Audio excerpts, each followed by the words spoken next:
reporting that Ben Johnson is in line to become the next coach of the Chicago Bears. Let's go. Dan Campbell and the Lions lose their brilliant offensive coordinator, although that trick play may give you second thoughts. Your reaction? All right. So there was real questions about whether he would take the Raider job. And I think Ben Johnson was the best possible hire for the Bears. I said this months ago. Danny's been saying it forever. If he had taken the Raider job to go to the AFC West with no quarterback rather than go coach Caleb, I would no longer think he would have been a great hire. Be like, oh, okay, I've overestimated your football IQ. That's like that's I would just be the gravitational pull of Brady is just so massive he couldn't turn him down, but it would have been crazy. Listen, I obviously am on the record. I thought he got a hair too cute a number of times throughout the year, trying to show how deep his bag of trick plays was, and I do think it bit him. I just said 5-10 minutes ago, in the NFC Championship game a bit. With that said, the ideal situation is pairing up your young, top flight, potentially, high drafted rookie quarterback with an offensive mind if you can. That way he doesn't have to go through right now they're already like, oh, is Cliff Kingsbury going to get a job now? Like, that would kind of be a bummer for Jaden because, now it's a new offensive coordinator. And so it's not that can't work or whatever, but the ideal is if you have a young quarterback to get an offensive-minded head coach so he can grow with him. And I think they give them a chance for this. I'm not going to act like it's a sure thing because 1 in 4 first-time head coaches succeed. So I understand that it's not a sure thing, but it's the hire I would have made, and I think it's a smart hire by Chicago. Yeah, it's the one I wanted them to make too. And look, all the two, like you see in Detroit, where you got the nice receiving core. You could argue that the Bears receiving core can be better than Detroit's, right? You got DeAndre Swift as a running back. You got the 2 great running backs in Detroit. Like all those pieces that Johnson worked with. And Caleb has more, obviously, mobility and things like that than Goff. So, I mean, you're right. We've seen great coordinators coach not turn into great head coaches. So it's possible Ben Johnson didn't great. But I'm looking at next year saying, okay, let's see what Caleb can do. Yes. You're watching your competition, Jaden Daniels, the guy I picked after you, have this remarkable historic run. So you're clearly motivated. You got a great offensive coordinator, we believe, an offensive mind. You got pieces around you, and the defense I think is good too. So go out there and get it done, Caleb. Yeah, I realize this last game wasn't a great game for Jared Goff, but he has really played better than I think anybody expected in Detroit.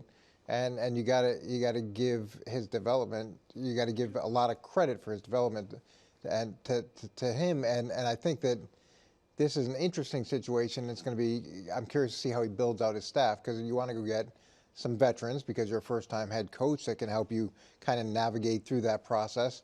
And your offensive line coach is going to be an extremely important hire, especially in Chicago, who's had such problems from an offensive line perspective. So that's a huge hire.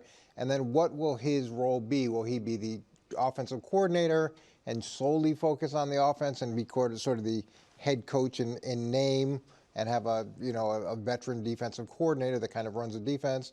Or will he have an offensive coordinator that he... No way.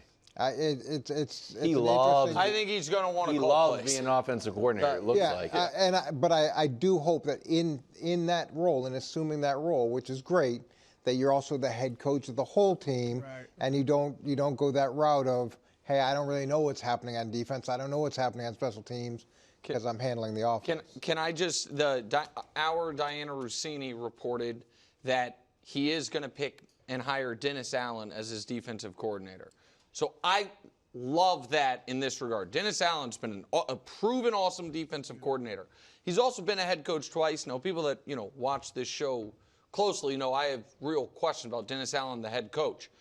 But that's totally irrelevant to his ability as a defensive coordinator. And I think a young first-time head coach having someone who's been a head coach on the staff, like something I think it's huge. That's huge because there's so many things that come up as a head coach. And Bill Parcells told me this when I got my job.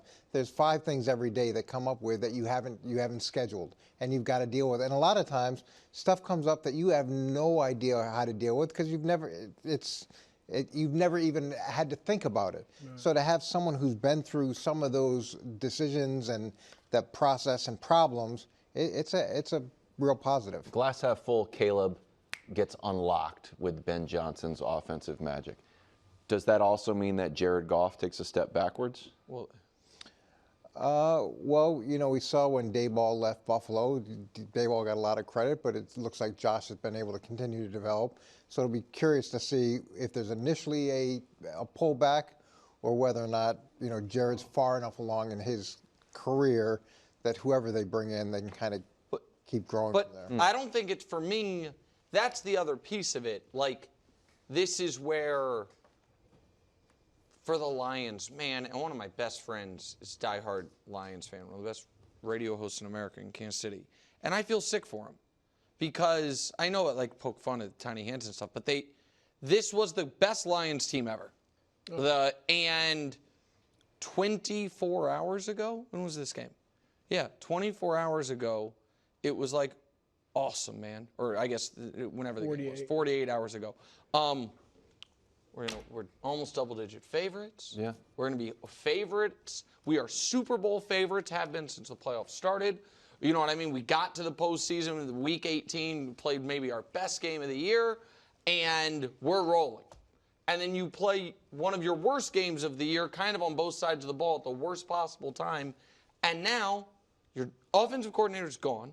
Your defensive coordinator is probably gone as well. It looks like he could take either the Saints job or the Jets job. And then it's like, wait, even if Goff is fine, there was real value to Ben Johnson's offensive play calling and the way he did it and all of it. Like, it's just, I'm not saying they're cooked, but it's a tough thing to recover from when they thought they were going to be preparing this week to host the NFC Championship game, and instead they're figuring out who their OC is going to be. In fairness, so Detroit's a shell of who they were defensively. When you've got 18 guys on IR, that's a pretty dramatic hill to, or obstacle to have to overcome. No doubt. So if they come back next year and they are much healthier and can live healthier, Coach, I think they'll be back coaching in the matters. mix. That's, I mean, you can 45, say coaching doesn't 42. matter. Just get some nice 24-18 games. No, everybody loves the 50-6. That's why they're That's the true. favorites.